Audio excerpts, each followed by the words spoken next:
नमस्कार। एक बार फिर से आप सभी का हार्दिक अभिनंदन है मेरे YouTube चैनल पर। हमारी चर्चा चल रही है जन्म पत्रिका के द्वादश भाव विचार पर। आज का जो विषय है वह हमारा अष्टम भाव है। अष्टम भाव का विचार मुख्य रूप से आयु संबंधी विषय को जानने के लिए किया जाता है, परंतु इसके अतिरिक्त कुछ जो इस भाव से और भी चीज़ें देखी जाती है, जैसे कि रिश्वत, लॉटरी, आकस्मिक धन लाभ, जल यात्रा, ससुराल से लाभ, चिंता, शत्रु, गुप्त रोग, स्त्री लाभ, सांप से काटने का भय अर्थात विष भय, व्यसन, कर्ज का संकट, मृत्यु, यात्राओं के कष्ट और आपदाएं, खनन संबंधी कार्य व तंत्र और भूत प्रेत इत्यादि का विचार भी इसी घर से किया जाता है। इस पर बृहत पाराशर होरा शास्त्र में पाराशर ऋषि जी कहते हैं, आयुर्भाव फलम चाथा कथयामि द्विजोत्तमा आयु स्थानाधिपः केंद्रे दीर्घमायु प्रयच्छति। अर्थात अष्टमेश केंद्र में बैठा हो तो जातक को दीर्घायु प्रदान करता है। अष्टमेश पाप ग्रह के साथ रहकर अष्टम भाव में ही स्थित हो तो जातक अल्पायु होता है, और लग्नेश अष्टम में हो तो भी अल्पायु होता है। जिस प्रकार अष्टमेश से आयु का विचार किया जाता है, उसी प्रकार शनि तथा दशमेश से भी आयु का विचार करना चाहिए। ये एक विशेष बात कही है इन्होंने। इसके अतिरिक्त मोक्ष प्राप्ति का विचार भी इसी घर से किया जाता है। इस संबंध में दैवज्ञ वैद्यनाथ जी का संस्कृत में एक श्लोक भी है, जिसका अर्थ है कि मृत्यु काल में यदि बृहस्पति लग्न में हो तो देवलोक, सूर्य और मंगल हो तो मृत्युलोक, चंद्रमा और शुक्र हो तो पितृलोक, तथा यदि बुध और शनि हो तो जीव को नरक की प्राप्ति होती है। ये देखना जिस समय व्यक्ति जो है अंतिम श्वास लेता है उस समय के अनुसार जो है जन्म कुंडली का निर्माण करके, या गोचर कुंडली मान लीजिए, प्रश्न कुंडली, उसके अनुसार आप जो है ये जान सकते हैं। अब जानते हैं अष्टमेश के कुंडली के 12 भाव में बैठने का क्या फल होता है। अष्टम भाव का स्वामी यदि लग्न में हो तो व्यक्ति को शारीरिक सुख नहीं रहता, वह देवताओं तथा पितरों का निंदक और वर्ण युक्त होता है। यह सेकंड हाउस में हो तो व्यक्ति बाहुबल रहित एवं अल्प धन वाला होता है और वह पैतृक संपत्ति को नष्ट कर देता है। तीसरे भाव में यदि यह हो तो व्यक्ति आलसी व आत्मविश्वास से रहित होता है। यदि यह चौथे घर में हो तो व्यक्ति माता से हीन, घर जमीन आदि से रहित और मित्र से द्वेष करने वाला होता है। फिफ्थ हाउस में हो रहने से तो क्या होता है, फिफ्थ हाउस में यदि अष्टमेश हो तो व्यक्ति जड़ बुद्धि वाला, अल्प पुत्रों वाला, धनवान व दीर्घायु होता है।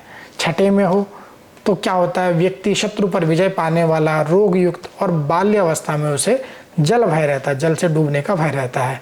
यदि यह सप्तम भाव में हो तो उसके 2 विवाह होते हैं। सप्तम भाव पाप ग्रह से युक्त हो तो उसको व्यापार में हानि भी होती है, बड़ी हानि होती है। जैसे कई बार किसी का पार्टनर धोखा दे देता है ना, उस प्रकार से, या कुछ ऐसी बड़ी आपदा उसके साथ घटित हो जाए, इस प्रकार से रहता है। यदि यह अष्टम में हो तो जातक दीर्घायु होता है, एवं यदि अष्टमेश निर्बल हो तो मध्यम आयु और दूसरों की निंदा करने वाला होता है। यदि यह 9वें भाव में हो तो जातक धर्मद्रोही, नास्तिक, दुष्ट स्त्री वाला एवं दूसरे के धन को चुराने वाला होता है। यदि यह 10वें भाव में हो तो व्यक्ति पितृ सुख से हीन, एवं यदि यह शुभ ग्रह हो तो शुभ फलदायी होता है। अभी उदाहरण के लिए देखिए, A.R. रहमान जी की पत्रिका में देखिए, अष्टमेश मंगल 10वें भाव में बैठा है, जो कि उच्च राशि का है, परंतु है तो क्रूर ग्रह, इसलिए इनको पिता का सुख नहीं मिल पाया। अर्थात क्या है कि इनके जन्म के 6ठे वर्ष के आसपास ही इनके पिता जो R.K. शेखर जी हैं, उनकी असामयिक मृत्यु हो गई थी, तो निश्चित रूप से इनको जो है ये पितृ सुख से वंचित रह गए थे। हाँ, यद्यपि इनका मंगल उच्च का, इसलिए कर्मेश मतलब इनका जो है करियर इतना अच्छा रहा, इतना नाम इन्होंने बनाया, वो दूसरी बात है। यहाँ पे अष्टमेश की चर्चा हो रही है, इसलिए हमने उस जो है उसके लिए इनका उदाहरण लिया है। आगे देखिए, यदि यह 11वें घर में हो तो वह पाप ग्रह से युक्त हो तो व्यक्ति धनहीन होता है, और यदि वह शुभ ग्रह से युक्त हो तो बाल्यावस्था में दुखी, पश्चात सुखी और दीर्घायु होता है। यह भी एक उदाहरण से समझिए। अभिनेता शाहरुख खान की पत्रिका में अष्टमेश गुरु एकादश भाव में शुभ राशि में ही विराजमान है, एवं शुभ ग्रह देखिए शुक्र से भी दृष्टि, 5वें भाव में शुक्र बैठा, वही इनको देख रहा है पूर्ण दृष्टि से। इनके जीवन को देखें तो देखिए इतने इंटरव्यूज़ वगैरह है, तो सबसे कोई छुपी हुई बात नहीं है।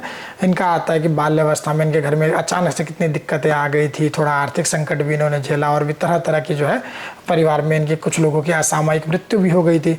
तो देखिए बाल्यावस्था में इन्होंने कष्ट भोगा, और उसके बाद देखिए जीवन में इन्होंने उत्तरोत्तर वृद्धि प्राप्त की। अपने कर्म तो है, कर्म तो देखो हर कोई मानता है, परंतु यहाँ पे क्योंकि भाग्य की बात हो रही है तो उसके अनुसार जो है यहाँ पे ये सटीक उदाहरण इन पे घटित हो रहा है कि जीवन में उन्होंने निरंतर जो है वृद्धि ही प्राप्त की है, अच्छा ही इनके साथ रहा है। तो ये तो 11वें घर का फल हो गया।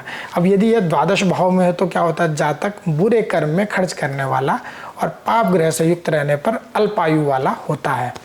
इस प्रकार से देखिए अष्टमेश की यह सारी स्थिति आपको ज्ञात हुई। निश्चित तौर पर इससे आपके अष्टमेश के जो है ज्योतिष के ज्ञान में कुछ ना कुछ वृद्धि हुई होगी। और जो लोग अपनी पत्रिका के बारे में जो है विस्तृत जानकारी प्राप्त करना चाहते हैं वह नीचे दिए गए नंबर से जो है संपर्क कर सकते हैं।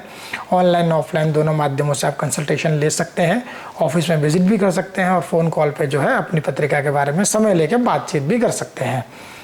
इसी के साथ अभी आपसे विदा लेते हैं, मिलते हैं एक नई वीडियो में एक नए विषय के साथ। तब तक के लिए जय माता दी।